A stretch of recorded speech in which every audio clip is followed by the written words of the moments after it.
In this episode, we're going to be talking about the album Yankee Hotel Foxtrot by Wilco. Wilco are an American alt-rock band formed in Chicago, Illinois, led by frontman and songwriter Jeff Tweedy. Widely believed to be Wilco's most popular album to date, Yankee Hotel Foxtrot suffered a complicated release, costing them 2 band members and a record deal in the process. This album opened up a whole world of new music to me and will go down as one of my favorite albums ever made. I hope you enjoyed it as much as I have over the years. Thanks for listening and supporting the show. This is Yankee Hotel Foxtrot by Wilco. You're listening to Between the Tracks, a book club but for music. Join the conversation at tracks.show.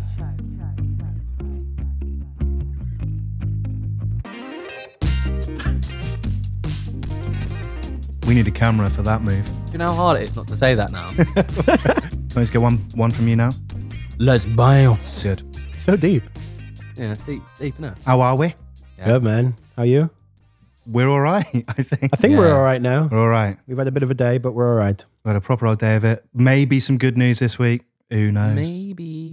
What's that good news going to be? Chris has got his hair into a point where he can put it in a ponytail. There we go. That's the good news. That's the good news. So, form an orderly queue. You do look lovely. Thank you very much. This is to stop it from being a mullet. That's all. That's banging style, though. Mullets are in. Mullets are in. Moulet. Great album choice, Albin. Thanks, mate. Been a grower on me, that one. Yeah, it's got there.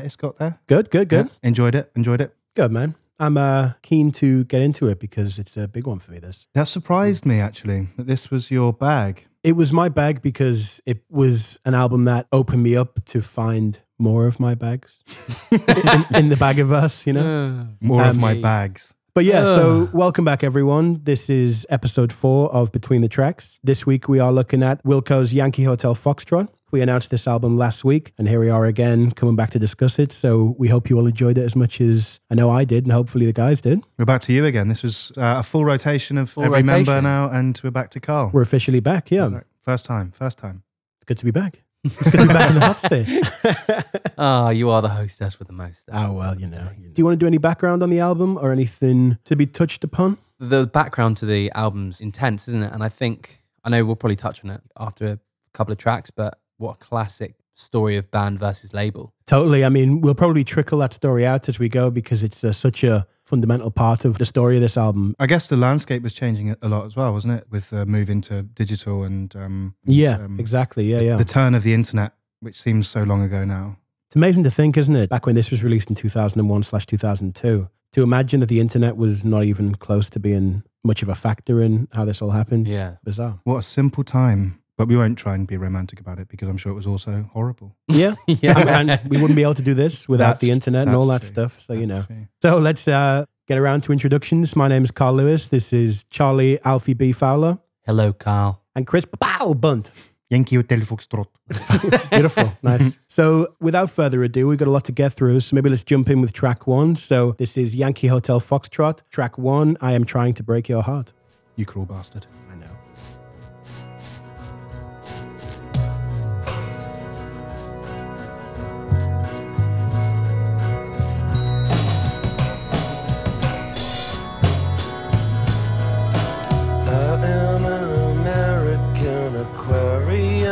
Drinker, assassin down the avenue.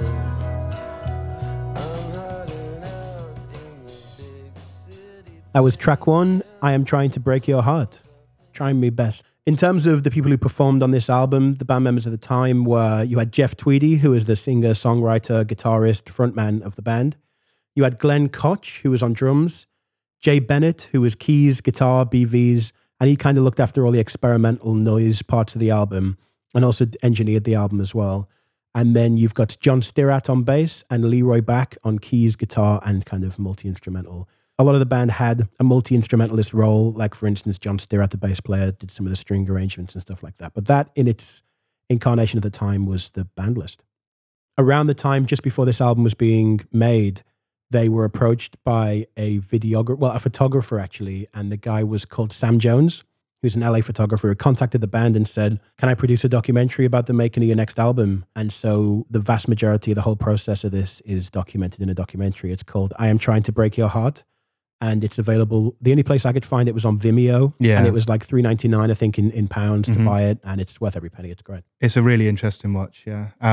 A great document of a band that ultimately is making what is now their seminal album. I think that would be Yep. agreed upon. And it also really nakedly shows the inner workings of a band that is having a relatively tough time personnel-wise, I think. We do lose a couple of members on either side of this album, one going into the album and one coming out of it. So Yeah, so on the way in, you had a different drummer. So this is interesting, actually, about the documentary and the drummer. On the first day they started recording the documentary was the same day that the previous drummer, Ken Kuma, was dismissed from the band on day one of recording. yeah. And am I right in thinking that was because they felt that he wasn't creatively flexible enough? Yeah, seems like that's the premise, and I think it is documented because the guy who replaced him, Glenn Koch, is just amazing. He's like, his rhythmic ability is mad. Yeah, but fucking hell, imagine just hearing that you're out because you can't. Because you're basically not good enough. You can't hold up, yeah. Oasis did that with like all of their drummers going forward. Brutal. Yeah. Brutal. Maybe that's why they ended up the way they did. Yeah, maybe.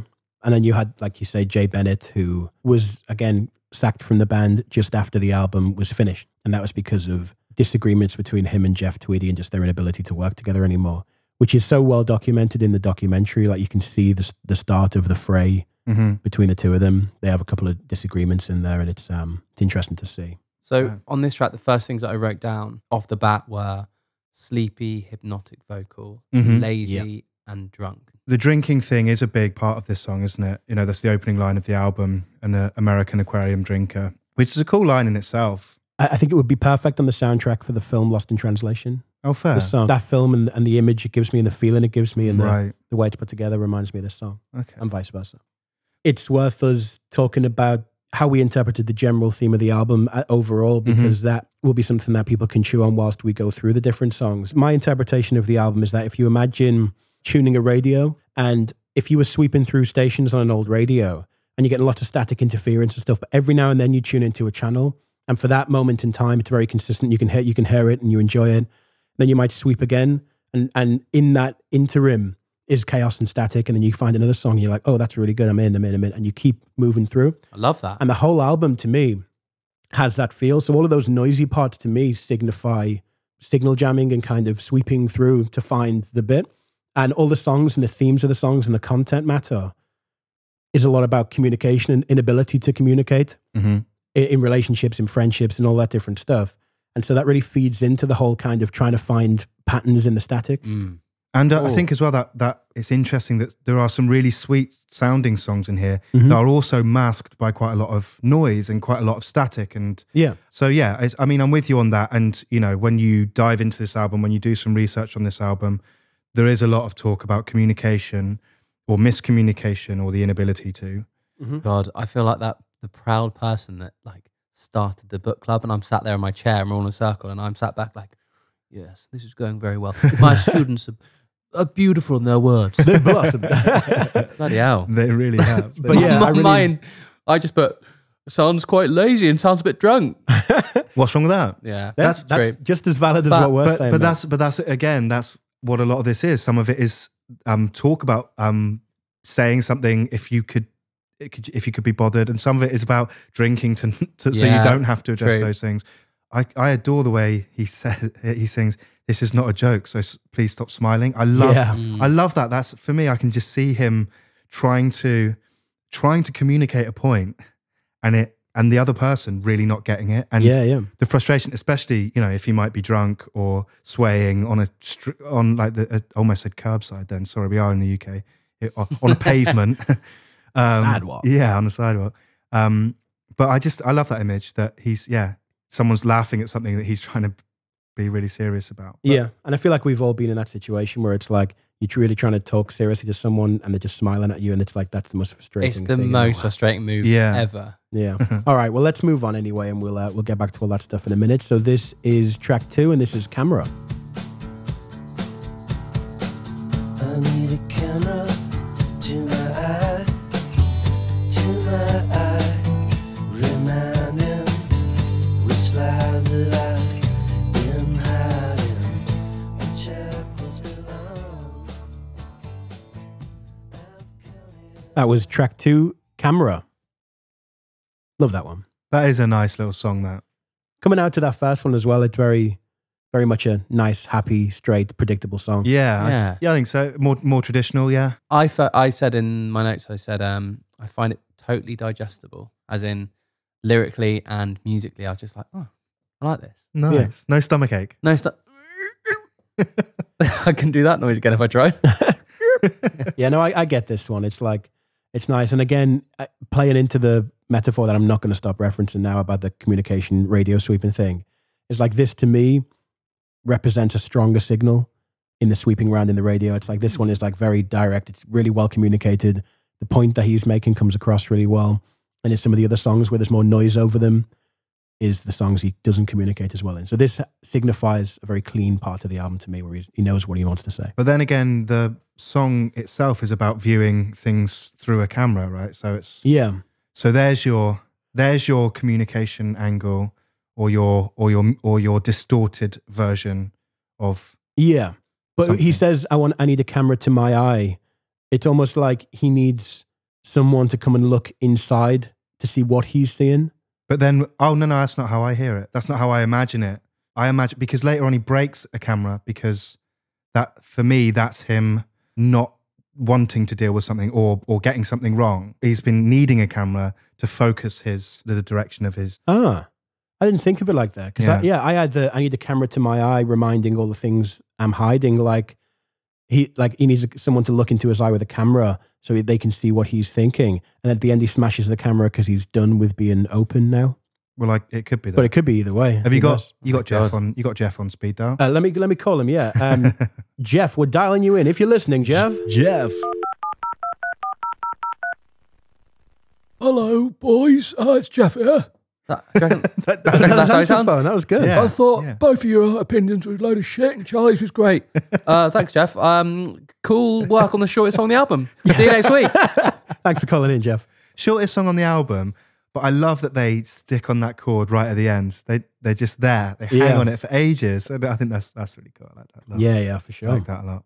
And again, it's the line in this song that is the most clear. No, it's not okay. That's the one that rings through for me. And to have such a sweet sounding song, he's saying, I'm phoned my family, tell them I'm lost on the sidewalk, and no, it's not okay. In such a pretty song, it's a real cry for help. Yeah. I tell you what was funny when I was just reading some reviews on this, because Pitchfork give an absolute rarity for this. They give this album 10 out of 10. Mm-hmm. Fucking hell. Pitchfork being the absolute bastards for giving out the 10 out of 10. So, it's not an easy sell.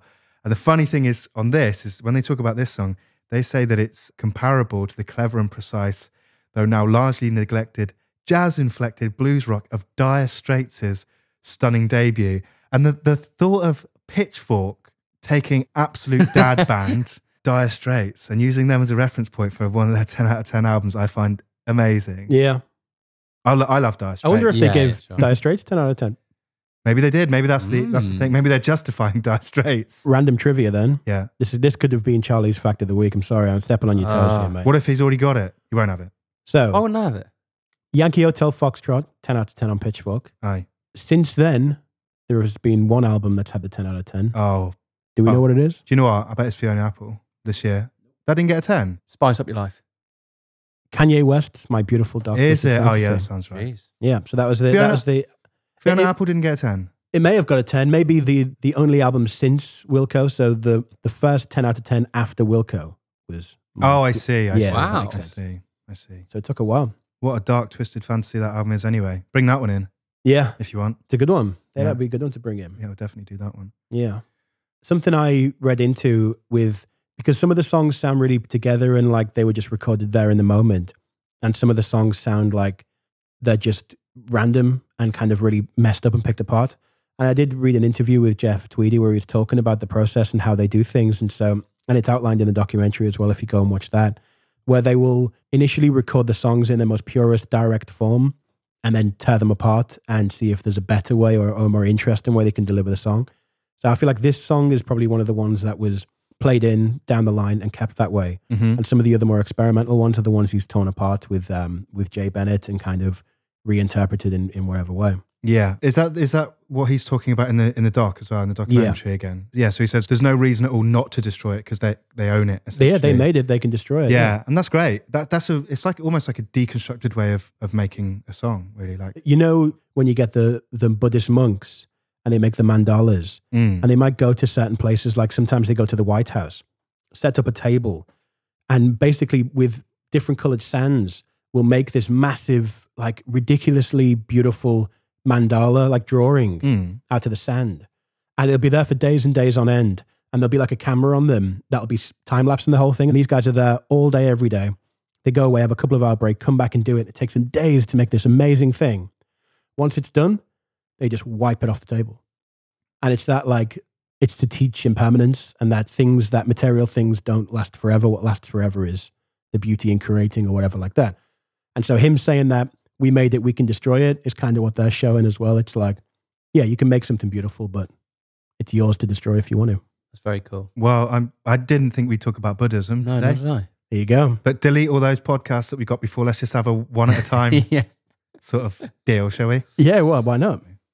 But yeah, we'll get more into that. This is track 3, and this is called Radio Kill. Oh, distance has no way of making love understandable.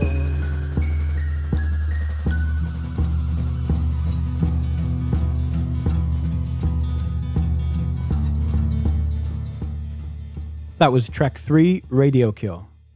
I'm just going to give a straight shout out to old Jim O'Rourke. Is that how you say it? Jim O'Rourke, yeah. Who mixed the album. Mhm. And he's a Sonic Youth kind of collaborator, right? Yeah. He's worked with Sonic Youth quite a bit. Yeah, he's done a lot. I think he might have Was been in he the band in for it a for a while? He's I a think. musician and Yeah. mixing engineer, But yeah. that tune in particular for me, I just thought the mix on it was pretty incredible because you've got so many like high dynamic instruments, like the drums, for example, like kind of doing a marching role. But he's put it so in the back that it does something different from what that would actually feel like if the drums were at normal volume. Yeah. Yeah, he played such an important role on this album, Jim O'Rourke, because you had Jay Bennett, who was a big contributor to the whole process and the whole sound of the album. And he was then trying to mix the album. And the band weren't particularly, there was a lot of clashing going on and they didn't really feel like the sound was coming together like it could. And him and Jeff started arguing about things. And then eventually Jeff, on the side, brought in Jim O'Rourke because he'd played with Jim O'Rourke in a different band before that, in between Uncle Tupelo and Wilco, which was Jeff's original band. And so he brought him in to just mix one track as like a test mix to just give the band an alternative to listen to. And he came in and mixed the first track, I Am Trying to Break Your Heart, and played it to the band, and they all kind of loved it. Mm-hmm. And then he was brought in to do the whole thing. So definitely shout out to him because he's definitely the person that brought it all back together. I read an interesting interview that Jeff did for Rolling Stone with a guy called David Frick. Oh, he seems like a big fan. Yeah. He's in liner notes and he's in liner notes. He's in the documentary. Yeah. He's interviewed in that. And he looks like he should be in the Ramones as well. He does, doesn't he? He looks like, David Ramone. And so he is a big kind of, he's on the inside with the band and he knows them quite well. And he also is a journalist for Rolling Stone. You should definitely read his article on the album actually from back then. It's great. His wording is really good and he's really witty.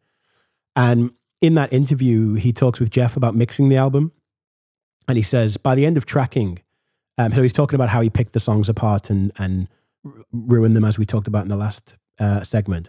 And he says, by the end of tracking, maybe I stretched them beyond breaking point. I literally obliterated a few of them.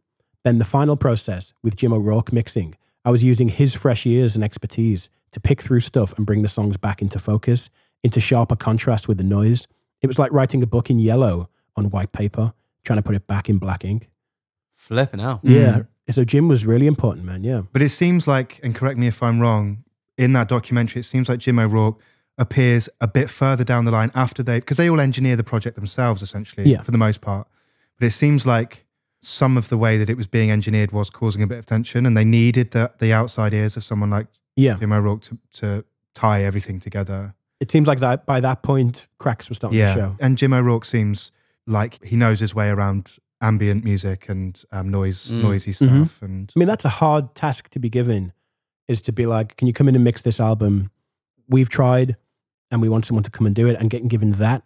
as an album, it's like, wow, that's a lot to pick through and a lot to. And they had all of the stems from before Glenn joined the band on drums. They had the old drummer, some tracks from him. So there is some credits to him on the album because his tracks were still there. But basically, it was from the ground up with Jim. But the biggest surprise for me on this anyway is that when I think about this album now, I consider this a really warm album. Really like, I could listen to this really quietly and probably I totally agree with that. to it almost. Yeah. But to have an album that is so full of different instrumentation, full of clashing things, sounds that aren't normally found on a record, it's really surprising to me that it feels that way.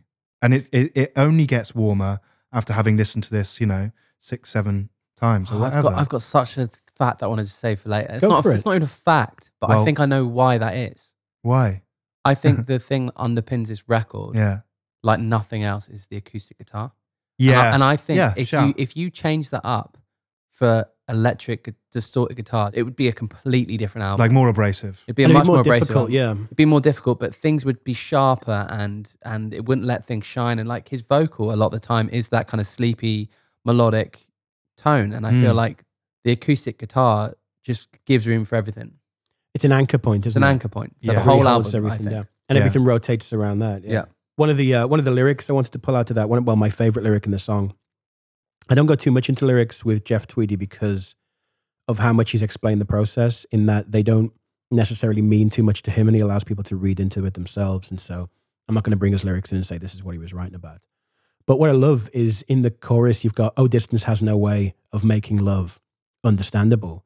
Now the line on its own, oh, distance has no way of making love, without understandable on the end, is like, oh, like in a long distance relationship, you can't obviously have sex or make love or anything like that. As soon as he adds the word understandable on the end, the entire sentence changes and has a completely different meaning. And I really love that. I love how just one word and the space he leaves between love and understandable. I was going to say, because it's different written down than it is in the way that he delivers it, isn't it? Yeah, and it's just a slightly longer pause than you would put in normal conversation, and that makes the world of difference to me. Yeah. I love his voice on this song in particular, actually, because it's really breaky. And he's right up there. And he's got this amazing tone that is really vulnerable. And I didn't realize as well until I watched the documentary, just some of it, the sibilances on his S's as well are so delicate, just sort of like hangs them inside of his mouth. And his voice for me is so interesting and so intriguing. Yeah, and his delivery and everything. Yeah. He's very purposeful with how he does things, although it feels lazy and kind of underplayed. Yeah. A beautiful song, man. And that one in particular is one of the more out there, fragmented songs that just feels quite random. And I love how they are placed in the album. Every time you feel like you're getting a bit lost, you get pulled back. Another analogy I had for the album is that it's almost like those really noisy, aggressive, kind of awkward moments where you're just about to it becomes too much and then it releases you with a nice song. It's like, when you go for a massage and they dig in really deep, and while it's happening, you're like, oh, fuck. And then when they let go, you're like, oh, man, that relaxation afterwards, you're like, oh, that feels really good. That's what this album does to me. So they really serve a purpose in the fact that it really chews you up and gets you all tired and then releases you with a really nice song. So with that being said, let's move on to a really nice song, which is track 4, and this is War on War.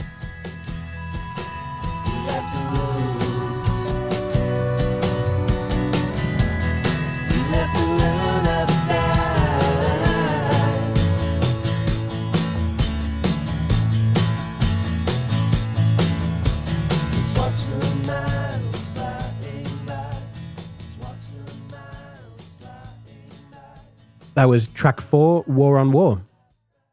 Hands down, bloody good bass line from John Stewart. Yeah, John Stewart. It's very McCartney-esque, that, isn't it? It is. And what he plays, the instrument he uses as well. Like What's he? Well, he's using this, he uses this big hollow body bass, and it sounds like that. Sort Because of. I watched this, because I didn't watch the documentary, but I watched his performance on Letterman, and he had a P bass with a pick. Oh, okay.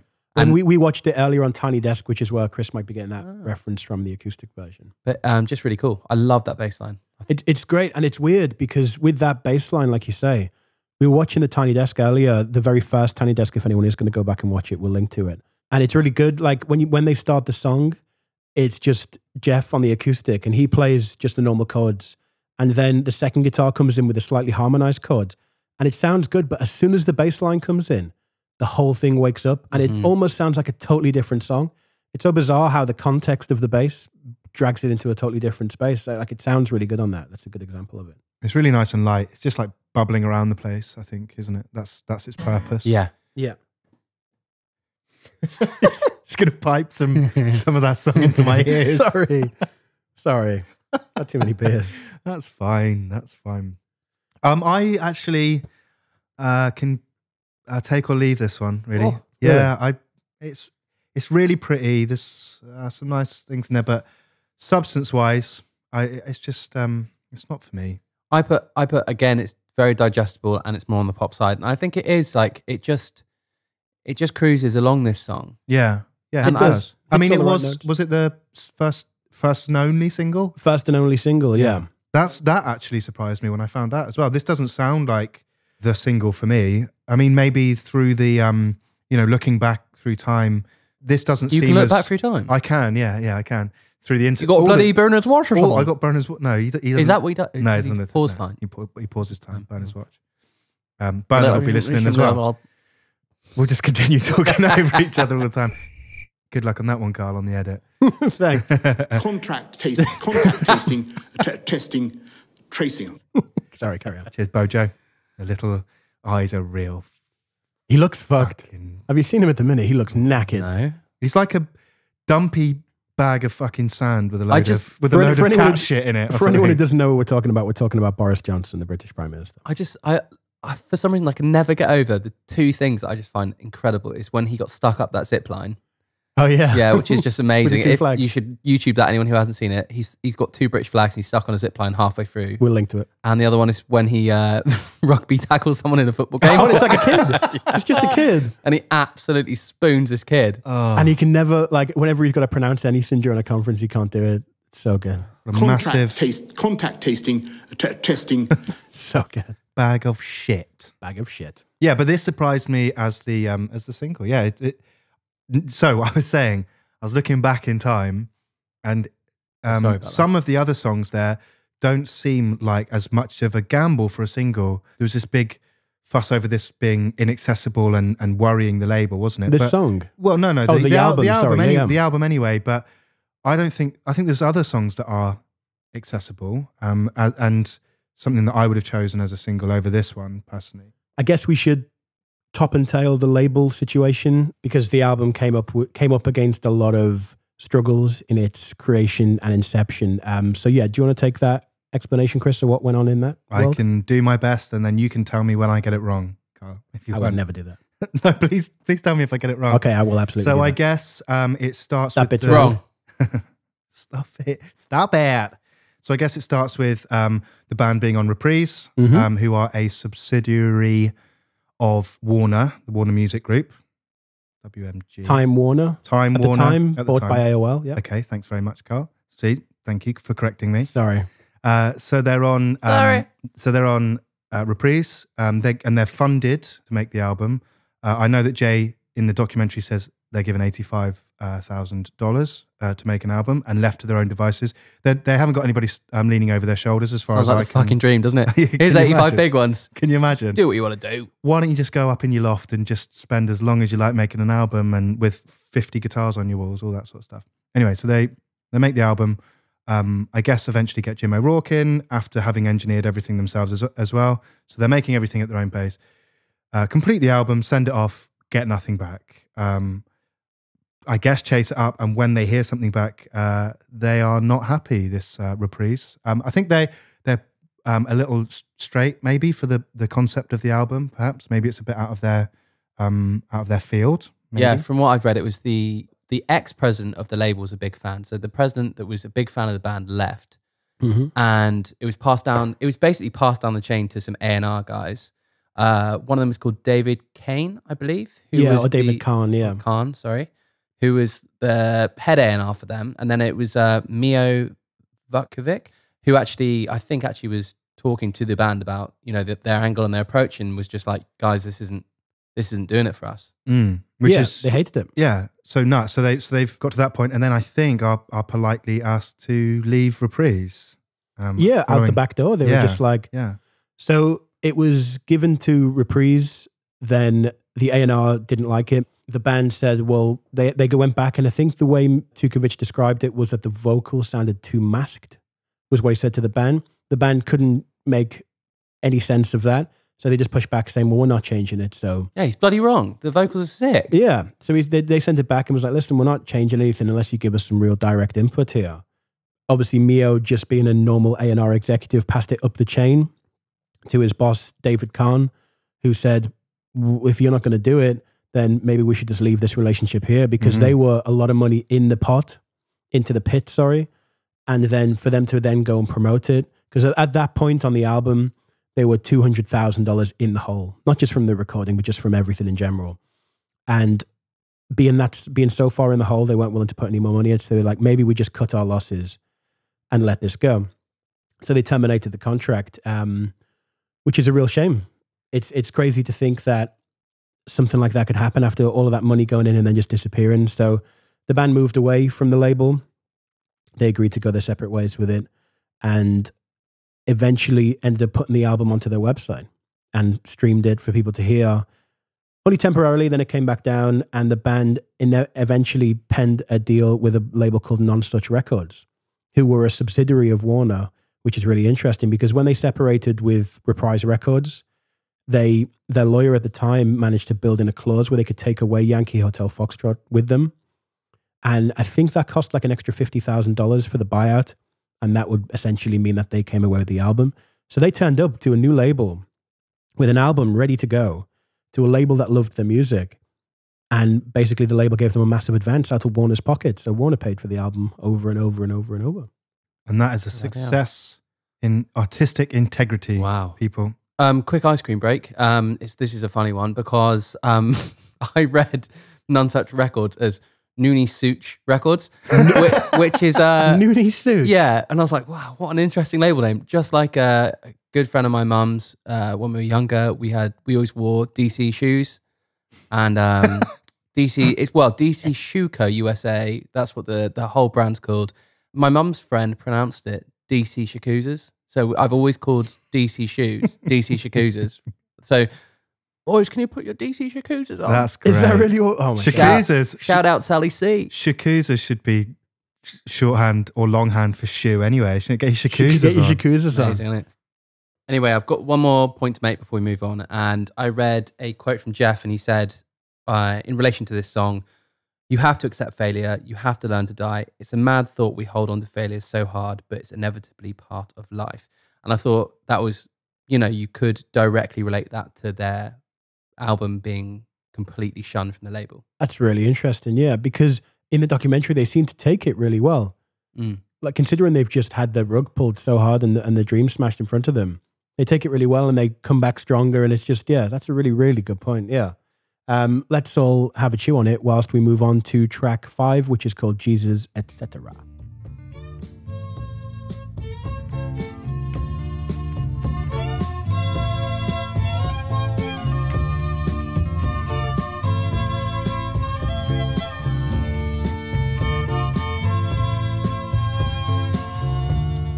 Jesus, don't cry. You can rely on me, honey. You can come back. Track 5, Jesus, Etc. I just want to start this one off with a reference, actually, because I thought there was such a strong reference to an album called Harlequin Dream by Boy and Bear. Oh, yeah. And I know I showed you that, Carl, a while back, and it was a very big album for me. It was in 2013 it was released, but vocally, musically, everything, I would be stunned if Boy and Bear didn't heavily reference this album for that. Is this their vibe? Because I just know them bang on. by name only, so Yeah. I don't know anything about them. Very much their vibe, vocally, musically. Yeah, Yeah. less experimental, but very, Yes. like in the songs that are down the line on this album, it's very, yeah, Boy and Bear definitely must have had a listen. Well, that excites me because this is up there for me. I think this song is fantastic. Like the sound of it. It might be where it's sat in the album. It might be the way that it feels off the back of War on War. Because it all of a sudden becomes much more focused and much more tight, almost within a room. Like it's all of the really noisy stuff is sort of abandoned during this song. There's still a lot of instrumentation, some really, really decent lap steel, like beautiful lap steel. And obviously the strings are so luxurious, so rich. Arranged by the bass player, John Stirratt. Is it? Mhm. Is it? Yeah, I there's something about this. It's so longing and it's so emotional. It's beautiful. It's poetic. And the chorus, the lyric in the chorus is beautiful. Yeah. I mean, there's a lot of talk.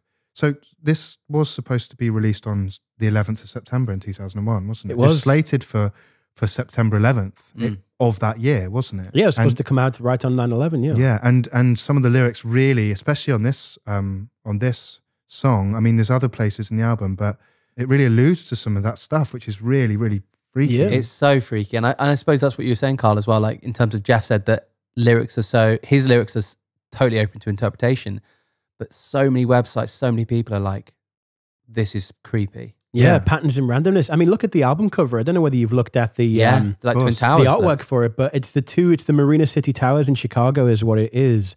But it's essentially just a picture of two towers. For an album to be released on 2001, obviously the conspiracy theorists couldn't believe their eyes and ears. But it was addressed by Jeff, and he said if anyone found consolation in this song, particularly, then you know, he's flattered, I guess, because everything was done, everything was ready to go, you know, before that day. Mm-hmm. But the chorus, you know, tall buildings shake, voices escape singing sad songs, tuned to chords strung down your cheeks, which I think is a beautiful line anyway. Those three lines, you know, there's such an inherent sadness in there, but there is elements of support and reliance in the rest of the song. I don't know. There's just something that's so just I don't know, wistful and I'm really it's lush. It's a stunning song. It's beautiful. It's haunting as well. There's so much to it. Yeah, it's so sad. And every time I get to it, I'm just so happy that I'm at that point in a strange way, you know, in a melancholic but safe sort of way in the album. And although there's a lot going on, if you took one element out of it, whether it's the strings or the organ or anything, it would fall apart. It's very much everything in there is there for a reason, and it all comes together with that. Carl. Go ahead. Fact for you. Oh, yes, I've got a good one. Is it? Yeah. Ladies and gentlemen. Buckle up. Get ready! According to Jay Bennett, the song was originally titled The Much More Logical Jesus Don't Cry, but he got lazy one night and labelled the CD Jesus, etc. Is that right? To save him time and hassle, write the entire title, and the name stuck. Wow. That is a solid fact, Charlie. That is pretty good. Tune in next week. We've been Between the Tracks. Cheers to go. Goodbye. Are you working up to bringing amazing facts like episode 100? It's Charlie's really batshit crazy facts. No, they're always going to be crap. That's not. Well, that was a crap one. You're gonna have to really. You're gonna have to work less hard at He's going for the under promise, over deliver philosophy. That's it. Now, following your shit fact, Stunning I've got a fact. shit question. Now, was that a fiddle that's being played or a violin? And is there a difference? Is there? Think so. One's smaller, right? I don't know. No, one has to have gone to Ireland before. Oh yeah, one has to have been rubbed on a leprechaun. I think it is. You have to have taken the violin over the Irish border, and then it's a fiddle. But what's being played on this song? I think it's a violin. No, it's a fiddle, isn't it? I don't know. It's played in the manner of a fiddle. It is played. Is the manner of the fiddle? Oh, it could be a where fiddle, it's like a little bit more like pokey or something. Right, I'm gonna check this while we listen to. While Chris figures out whether it was a violin or a fiddle, let's move on to track 6, which is Ashes of American Flags. Speaking of tomorrow, how will it ever come? All my lies are always wishes. I know I would die if I could come back new.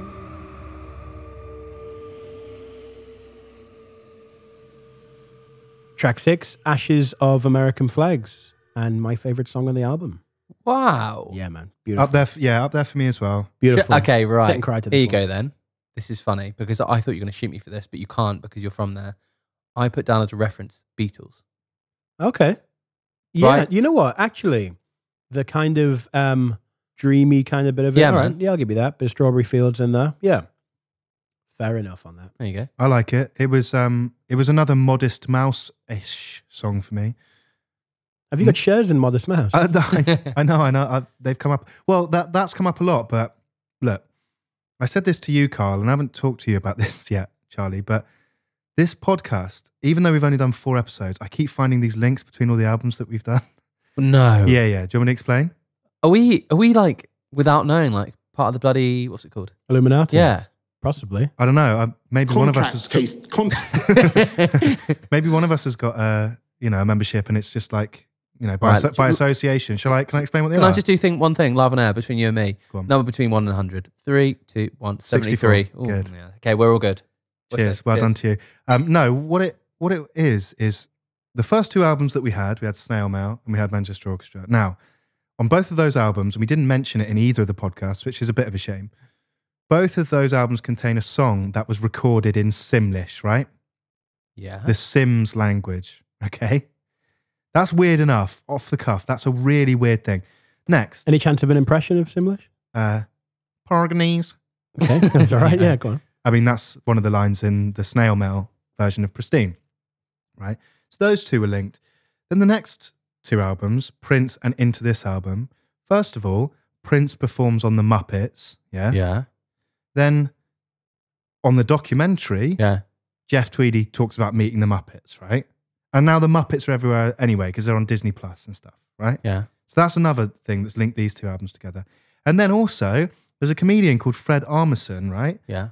He is on the podcast that I listen to research Prince because he's a big Prince fan. And he's also on the documentary for this album, Ooh, doing an shit. impression of a Mexican guy. Wow. I'm a bit scared. What if one of these albums that we choose kills someone? It's like we'll rename this like between the. Go on, Charles. Ouija board track? Could be. Anyway, that's Contract. Contact tasting. Yeah, but Sorry. Oh, am I the boring one? Fuck, I'm the boring one. Yeah, you are that guy. I'm the cool one. Are you? See ya. As you were, people, as you were. But yeah, beautiful song, man. I do love it. It gives me goosebumps every time I listen to it. In any of these songs, you have to invest your own emotion in it because you can't latch onto any from Jeff because he separates himself from it. And so with that, I find a lot of comfort in these albums because I harvest a lot of emotion into them. Sometimes when you know too much about an album or the reason particular songs were written, you lose a bit of sentimental, emotional attachment to them because you've been given the meaning. That's why, to me, artists and social media and all that stuff artists are too accessible these days. You can know too much about them, and that kind of separates the mystical magicness of music. And so there was a few lyrics in this song that really got me, and I thought it was a lovely description of a kind of horrible event. And Jeff talks about how he suffers from anxiety and panic attacks. And some of the lyrics in this were, "I'm down on my hands and knees every time a doorbell rings," which I thought was amazing. "I shake like a toothache when I hear myself sing." Mm-hmm. I just thought that was a really amazing way of describing, when you're that anxious, any loud sound or anything, you're just sends you over the top. We return to the sort of self-deprecating things as well that he does in all those earlier songs, which tend to be the lines that I like. Similar to what you were saying there, Charlie. That line. And I wonder why we listen to poets when nobody gives a fuck. I'm imagining he's talking about himself. He's the poet, and why would anybody care about him? I love the way that he does all of those things, and he's really angry. It's really refreshing for him to be really angry in this song at the start. In the verses and stuff. The first few lines are really, really good and really visual, really literal. When he's trying to get a cash machine to work and he has to pay the charge. And then he describes what he probably could have bought instead with the charge. It's just really funny. It's I like that. Yeah, it's really humorous and and self-deprecating and angry, and it's nice. I mean, his lyrics always blow my mind. I mean, a good quote, he does an interview with, I think it's again with David Fricke from Rolling Stone. And this is talking about lyrics. He says, "When I listen to other people's songs, I'm never particularly interested in knowing what lyrics are supposed to be about, especially after I've already found them to mean something to me." He says, knowing this about himself now might have given him the confidence not to sweat being too clearly understood lyrically in the past. Most songs are open to interpretation anyway. So why not leave a few more gaps for listeners to fill in with their imagination? And I love that. And that is music in a nutshell to me. It's like it can be beautiful and it can be a moment in time, be that 3 minutes of a song. But within that time, it can mean whatever it needs to you.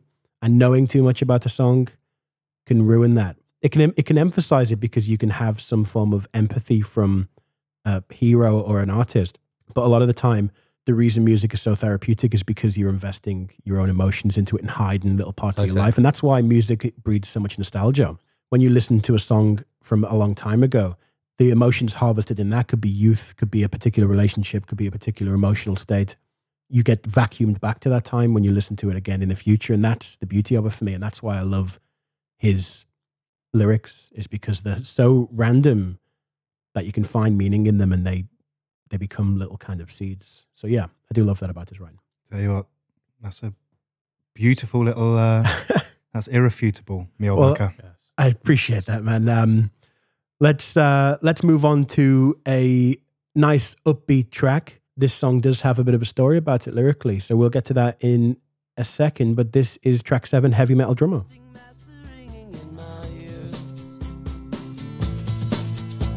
Oh, I sincerely miss those heavy metal bands I used to go see on the landing in the summer. She fell in love with the drummer. She fell in love with another. She fell in love. That was track 7, Heavy Metal Drummer. False advertising that. False advertising, yeah. Were you expecting a Joey Jordison feature? I needed it, man. I needed it. Lovely song. Nice, poppy, fun, happy. Joyous. The only happy joyous song on the album? Possibly. Question mark, exclamation mark, exclamation mark, you tell me. exclamation mark. You tell me. It could be, actually. It's his kid's favourite song, Jeff Tweedy's kid's favourite song, for obvious reasons. The rest of them probably terrify them. But there's an interesting story behind this one. Do you know lyrically and anything about this one? It was the old boy going to the riverside, right, in St. Louis to go and listen to some bands, right? Yeah, so he was in a band called Uncle Tupelo. And when they would play, they would always watch the support band or the band after them from the side of the stage, and they would be stood there in like the kind of flannel shirts and all very snobby is how he describes himself and the band at the time. And they would watch these heavy metal bands come out and like hair metal, so they'd be wearing like leotards and skin tight stuff and have bleach blonde hair. And he would describe how he would judge them and think that that's just not real music. But he'd be watching them and they'd be having such a good time and such a fun time. And he says that like disapproving of bands like that at the time felt cool to him. But in future, looking back, they were having a much better time than he was. And he says, and I quote him, "That's the kind of bullshit I need to remind myself not to indulge in, doing that through song if needs be." And I think that is a beautiful little reminder for him. He's like, don't act like an arsehole. Remember that having fun in whatever form, just because it might not look fun to you, doesn't mean that it's... I think that's a wise takeaway in itself, though. It's a wise takeaway with everything, I think. And like music for sure, but I always see it in, I've got to relate to something else, and it's surfing. And it's so many professional surfers say the best surfer is the one having the most fun. Yeah. Out in the lineup. You go, and with anything, you take it too seriously, and it's like, yeah. I wish it was easier to feel that way, because you do that, don't you? And you definitely do that with music. You're sort of like your own gatekeeper almost, and you don't, especially when you're younger. You don't want to let on that you might like this and you might like that.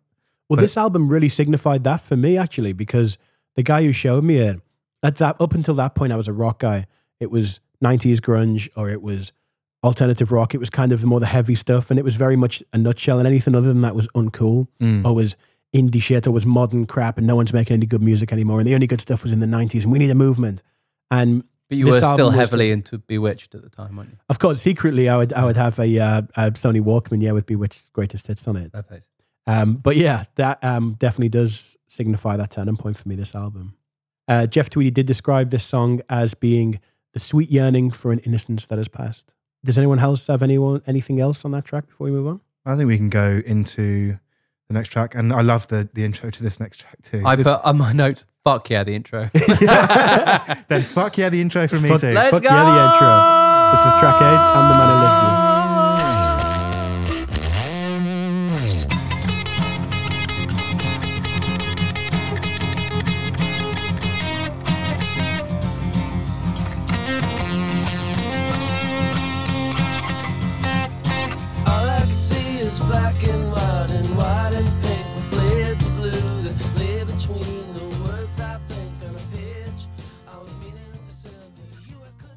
That was track 8, I'm the Man Who Loves You. She sounds all right, doesn't she? She's gotta be a salt, isn't she? Eels, eels, eels, eels, eels. Is that how you get on that one as well? Daisy of the Galaxy, 2000. Is it? Oh yeah. All well. day long. Did you get Eels as well? I got Beck from this. A lot of Beck. Ah, that's a good shout too. Especially the acoustic slide guitar like Loser and stuff like that. I went older. I thought this was it's not quite as fun as a lot of the stuff that Bob Dylan does, but it sounds like when Bob Dylan's being really dirty, that sound like he does like a song called Masters of War, and it's like something like that. But that guitar sound It's fucking amazing. you I know, just said to Carl, being our man who knows about sound most, but I reckon that's squished to shit. That guitar, it just sounds. I don't even know how you'd achieve that. Yeah, It's gain all the so way up cool. and then compress that puppy. I can't believe I like this song as much as I do. I It's- love this song. This might be my favorite. Is it? It is great. Is this your usual bag? Yeah. Yeah. How about you, Definitely. Chris? Well, it's almost like a 12 bar blues. Like that's what really throws me, is that it's not because some of the bars are cut short, some of them are extended, but you're working around the same chords, and it almost sounds throwaway. It almost sounds like you're in a room where it's like having a good old laugh, but like it's done in such a fun way. I think I am led in by the intro. I love that cut going into it. And they do that throughout the entire album anyway. And there's a whole source of contention at one point where between Jeff and Jay, they're trying to work out where to cut and where to mix up to anyway. Yeah. But that's because that's what they do. Some of these songs start in a way, in a sound, in an environment, and then with a click, it will be like, oh, and this song's really poppy, joyous, Yeah. bubbly. Whereas, yeah, like at the start of this song, it's not that. It's really grimy. It's like Neil Young or something. And then you get like, oh, hang on. What Yeah. the hell is this? But yeah, it's such a weird tone. It gives me Jack White vibes as well. The guitar tone, the franticness of it, and the kind of it's one of those shitload of energy, isn't it? Yeah, but it's one of those tones that feels like an accident. It feels like it's out of control, but it's really in control. And Jack White was always a master of that for me. Well, then that perfectly leads on to the lyrical content of this song, I think, because I feel like that's exactly what the lyrics of this song are about, like the frustration in not being able to convey his feelings. Yeah. You know, the thought of a touch saying a million words, you know, if he could hold her hand, she'd understand that he's the man that loves her. Just, you know, that he can't convey his feelings straight down the line in words, and that he wishes that different things would give her that. Yeah. Give her those feelings. Mm-hmm.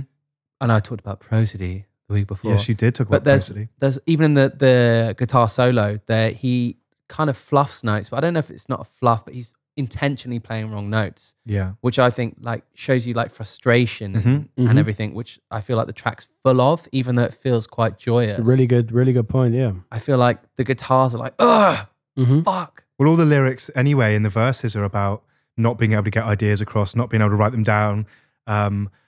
I love that he's got that line that I was meaning to send you. Like he's got something that's all written down, he still hasn't sent it or something. Yeah. Like again, all of my favorite lines in this are just him when he's laying into himself, really. Yeah, I lovely flipping song, love man. this song. It's a lovely song. It's made me smile in like massively for the not for the first time in the album, but the most in the album. This must have been super popular, no? Surely this is one of their really popular tunes. I'm looking at you, Carl. I don't actually know because... Oh, hang on. This is their most played song live. Really? Ooh, that says a lot. Good fact. Yeah. I hope that's right. I've got a number 1 written at it because that is one of the... I bet you it's fun live, this one. It probably is. But yeah, I don't know if it's its most popular. I mean, I guess that's hard to tell without having the numbers because they only put one single out. It's kind of hard to get a grip on what is the most popular. I mean, I think looking at the fan base and kind of delving into those forums and stuff, it seems like a lot of people do listen to this album or view this album as an entire project that they listen to rather than picking out songs, but it's definitely a favorite. I am going to say that it is the most played. And so that probably means they've played it about 1,500 times because they do gig a lot. So yeah, they have a weird Prince-like work ethic where they kind of write an album, release it, tour it, and then whilst on tour are writing the next batch of songs, come straight home, back in the loft, record it, rinse and repeat. Their idea of a holiday is getting back into the studio. This sounds like they've got in, and this is day one where it's like, let's just push this out. Yeah. Really enjoy it. Yeah, lovely song. Bloody loved it. Anyone got anything else on that before we crack on? No, we can go forward. Carl, will you put Kettle Black on? Crickets, surely. That's not how the joke works. Right, we're moving on. This is track 9, Pot Kettle Black. I will Pot Kettle Black on for you, Charlie.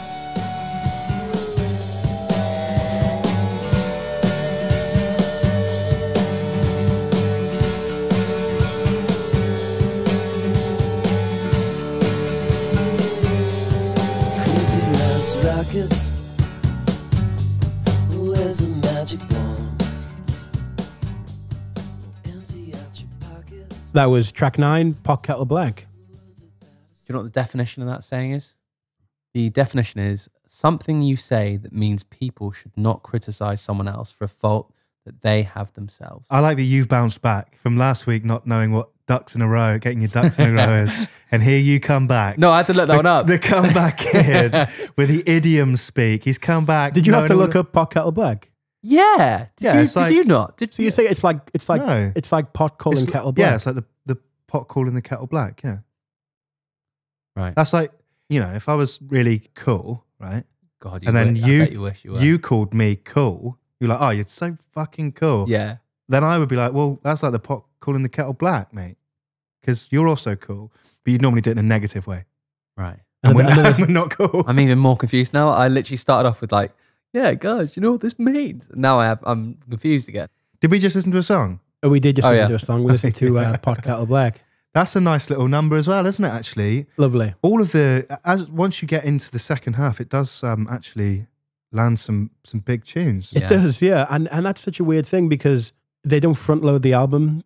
They spread them all out and it kind of gets less experimental for that little middle section. It kind of gains some clarity for these few songs. Yeah, yeah. This is the track that I put, the acoustic guitar super pivotal. Yeah.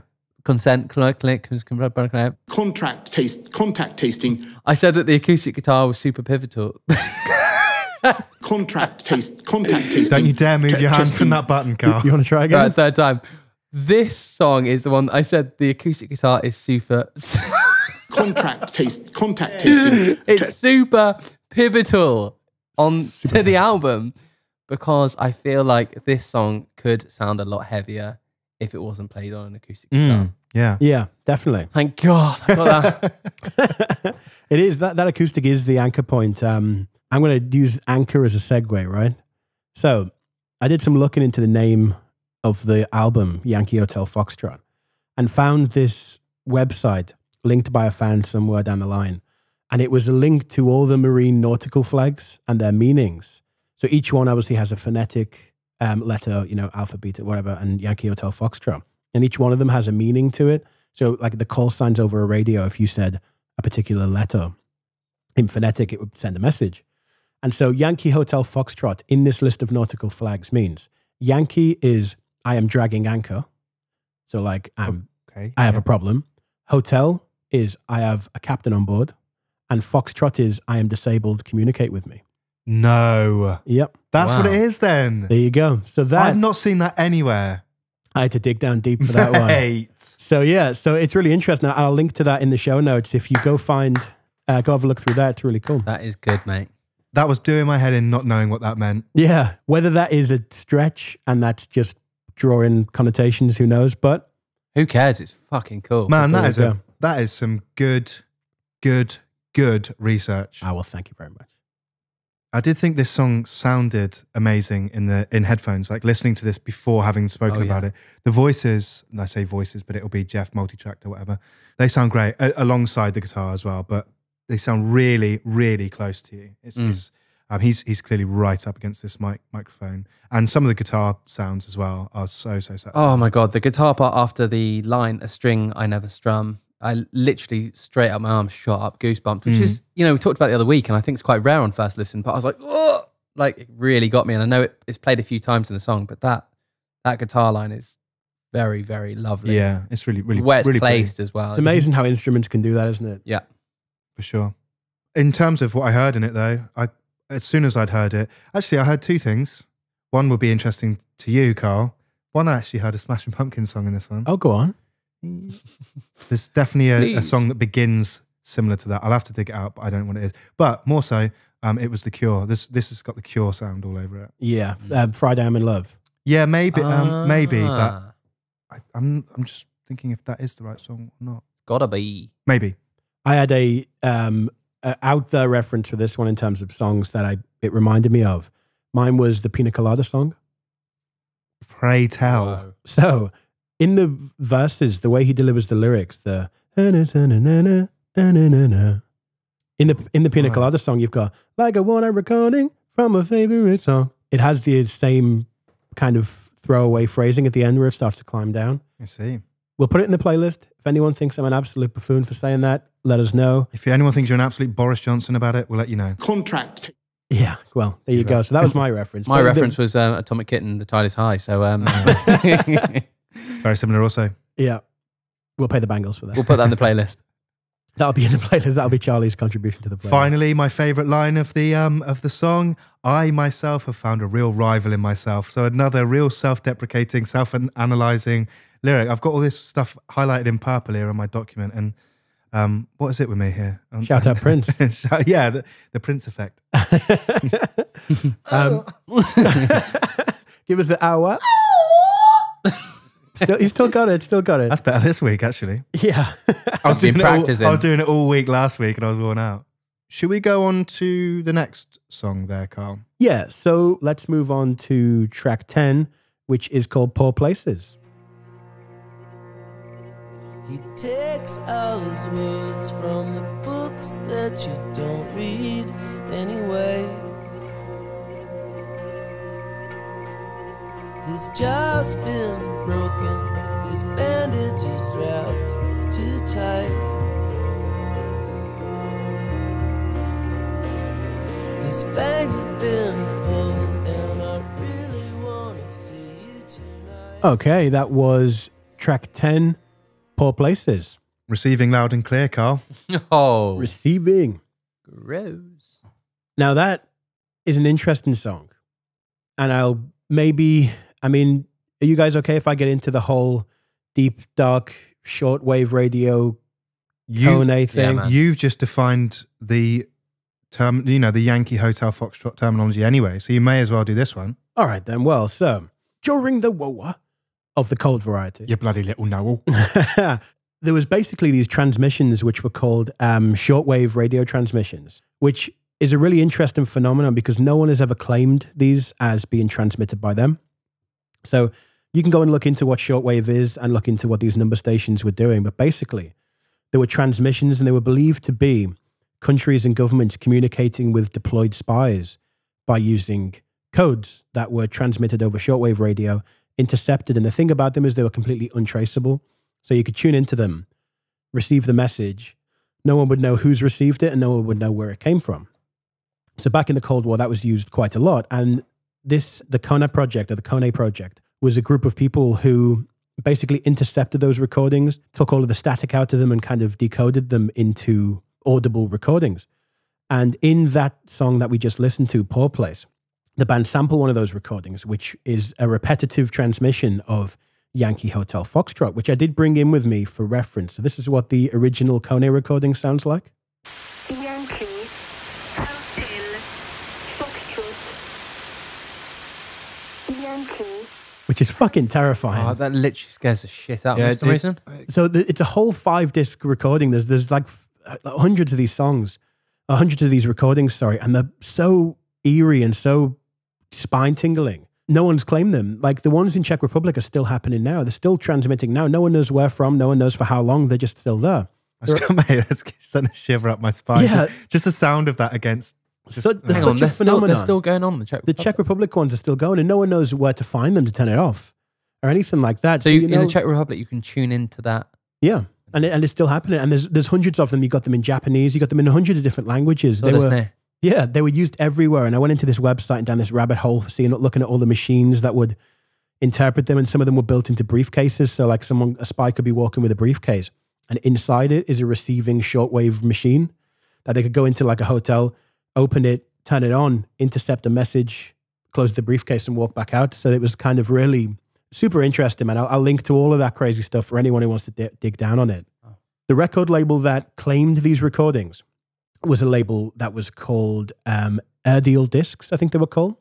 And basically they owned the recordings. It's a British record label. And they released all of these recordings for free for reference material in 1997. Now, Wilco took that as artistic license to put that in the track.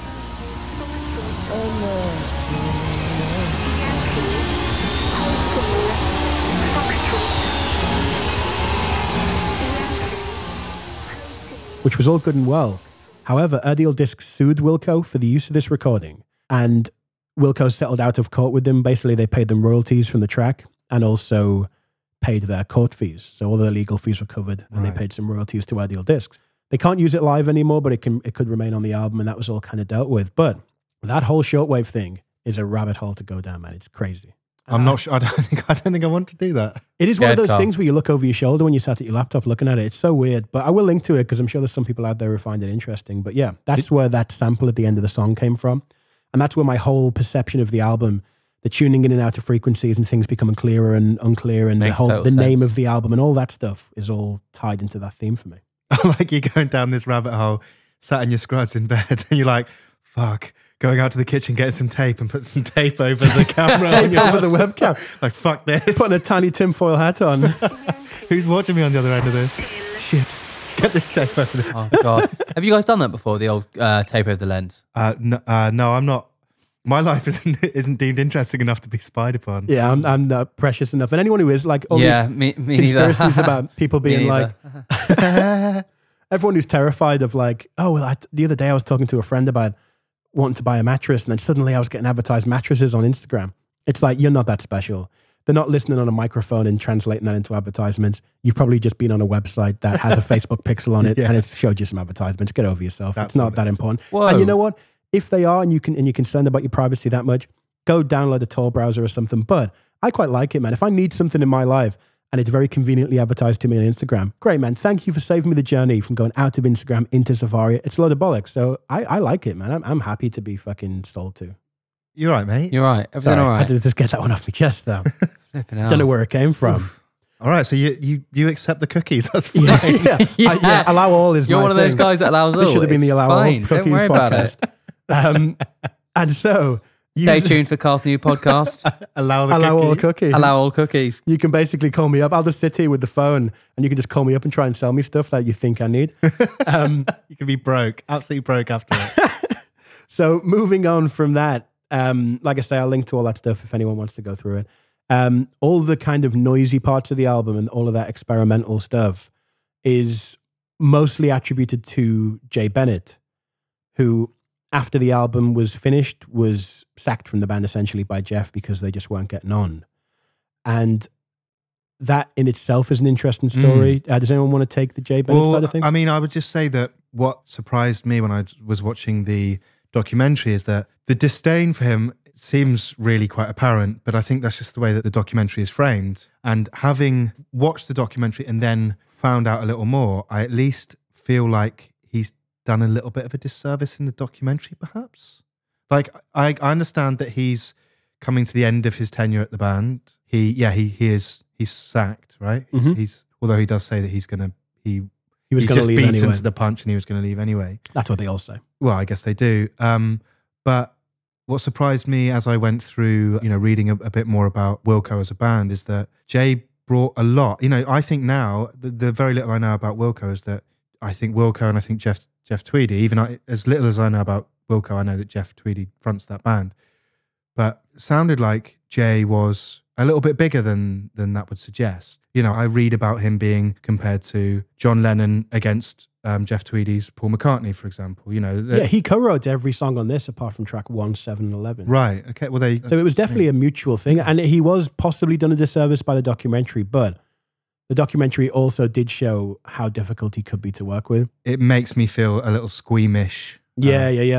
It makes me want to disappear at me on our soul. And so with him being kicked out of the band, they did lose something in that, but I think they gained a bit more of a straight trajectory and a bit more, the wheels weren't going to fall off kind of thing, because you could see it falling apart at the seams in that documentary. And in the future, pushing forward to 2009, in May 2009, Jay Bennett sued Jeff Tweedy for a breach of contract stemming from his work with Wilco. Now, this is the interesting part. The lawsuit came less than 2 weeks after Bennett publicly revealed that he needed a hip replacement surgery, which he couldn't afford on his normal health insurance because it was a pre-existing condition. So he then went and sued the band. Unfortunately, later that month, Jay Bennett died of an overdose. Oh, that was the same month. The same month. Fucking hell. Now, that's terrible, but I do have another link. So, we talked about all the episodes being linked in some way. Right. Wow. Uh-oh. Jay Bennett died of a fentanyl overdose, just like Princeton. What? Dark link, man. Of the exact same... Yankee. But- the exact oh, same no. drug. Hotel. It continues. Foxtrot. Yankee. Yeah. So tragic because he was a crucial part to the band, especially in this era. He did a lot of great work. Unfortunately, those two together had different ideas creatively and therefore fell out.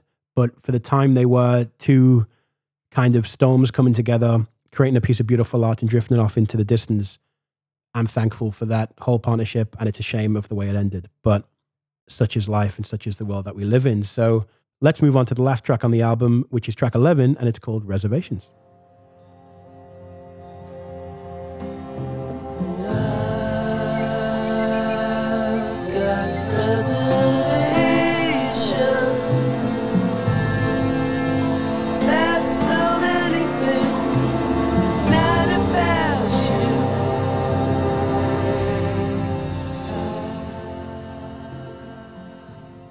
That was track 11 and the final track on the album, Reservations.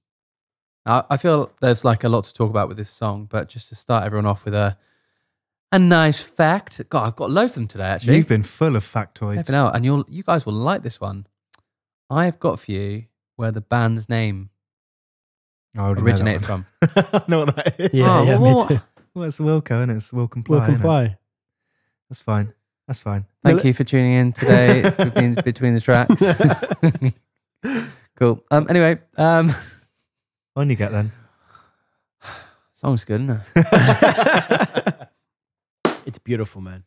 What an ending to an album for me, this. I love it. It's a real come down. Can I just say, like, obviously the back half of the song, more than the back half of the song, is the kind of ambient soundscape vibe.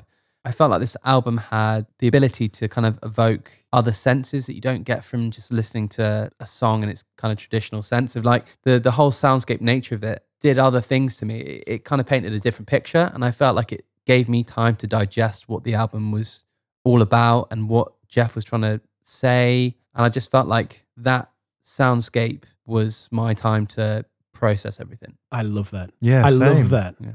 That's Same. so well put. Like, I love that as even a concept to be inspired by, especially because in the middle of the song almost ends right slap bang in the middle. It almost comes to a complete stop. And the album could end there, but instead it spins off into this almost a credits roll under bed, okay, yeah. where it's like that's where cool. the credits would be. And for you to say that, man, that really puts it into perspective, because you sit there and you don't realize, you don't pay attention to it almost. It's very much the subliminal part of your brain is listening to it while you sat there thinking. And yeah, I think that every time, man. That's really, really well noted. But it is such a personal album. It feels it's so claustrophobic almost, and like almost within his brain. And it's almost as if they've not been released and been heard by someone.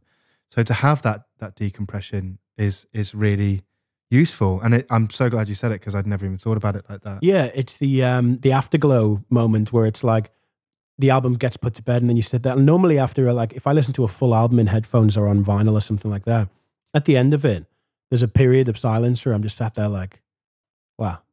Yeah, And that almost provides a sound bed to that. So yeah. I suppose in a sense as well, it's like in a modern era now, if you're on Spotify and you listen to the end of, let's go from last week's album, like Sign of the Times, Spotify would then instantly put you on something that sounds like Prince or something like this. Or another Prince track, it spits you out. Yeah, but like this, in a sense, is fucked all that in the best way possible, because it goes like, no, you're not fucking listening to anything else. We've just done this masterpiece, and now you're going to decompress. I think as well, like, you know, the soundscape as well, I couldn't help but feel was in some way Jeff feeling quite, for lack of a better word, like alien about his feelings. Like he couldn't ever justify the way he felt. The soundscape that's created is him going like, none of this is normal. None of this I can tie down. And I couldn't help but feel that this track was summing that up, that at the end of it all, none of it makes sense anyway. Yeah. Yeah. Finally puts a nice full stop on it with the still an inability to communicate. Yeah. But as an album, what a story. What a kind of... It's wicked. Just a finger in the face of the corporate machine, a kind of an album that could never have seen the light of day again because of someone's choice. And I will put I'll put a link to a video, and it was by, it's Frank Zappa being interviewed. And he talks about the music industry and how executives and stuff work. And he says that back in the day when you'd have, way back in the day, long before Wilco, you would have these big executives who would be suit-wearing, cigar-chomping people who didn't know anything about music. And you would bring them an album, and it would go on the desk, and they would go, well, what is it? And he'd go, well, I don't know. He's like, well, I'll tell you what, stick it out, and if the kids like it, we'll make more of them. If not, fuck it. That's how they used to be. Frank Zappa says you would have these hippie guys coming in and bringing those guys coffee. Now, when those guys in the suits and the cigar chompers retired, the hippies became the executives, and they had too much of an opinion.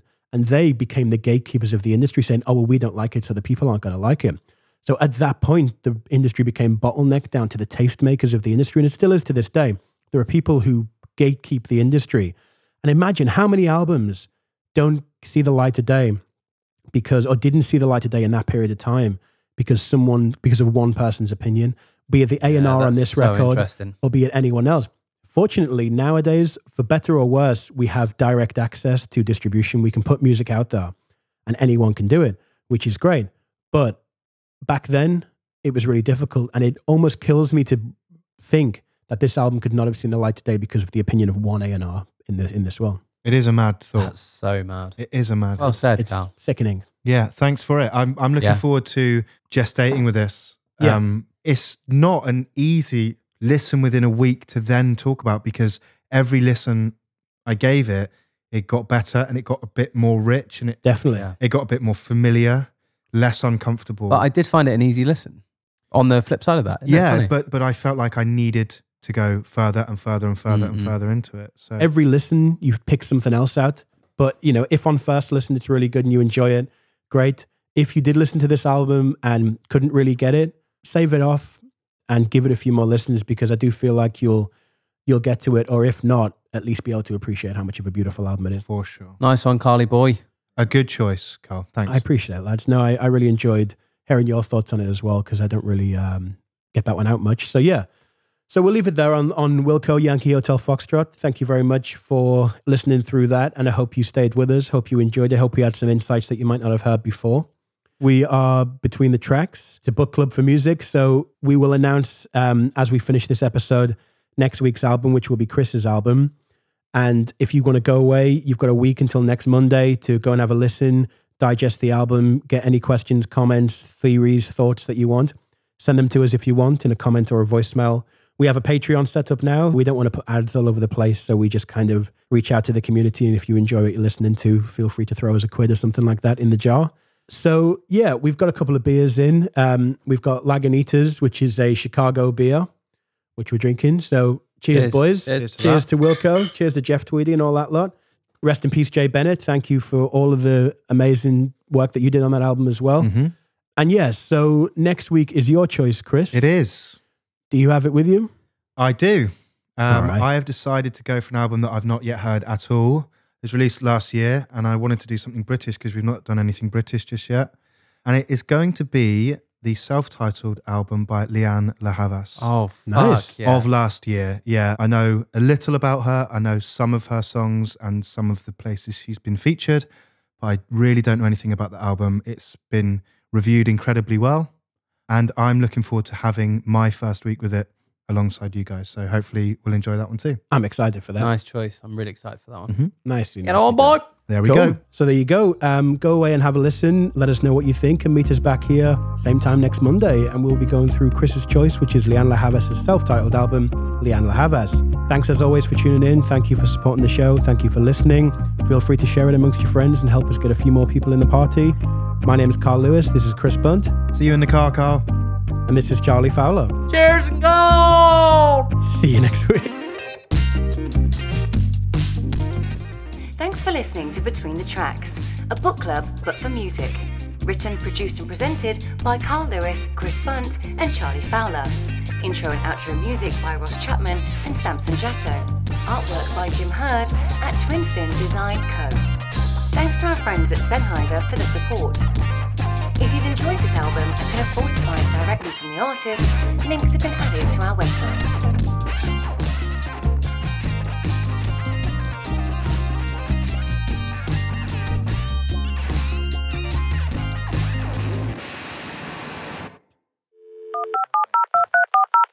Oh, and this one's from Andrew Disk. Thanks. Hello, Andrew. yes. I just have a quick question about Wilco. I'm just wondering what time they shut on Sundays. I need to buy some gel pens. On a Sunday, I think it's about 3 o'clock. No, 4 o'clock. Sorry, yeah. 4 o'clock. Carl's there every Sunday. I hope that old Every boy Sunday. finds his It's gel pens. pens Oh, and his Imagine paper the plates. Imagine the artwork that will be throwing up. You know. Do you remember those gel gel pens you get at school and they'd smell? They'd all have like different fruit flavors. Oh my God. I All feel the like, girls would have them. are they, surely they're still around? No, they're probably carcinogenic, aren't they? Oh yeah.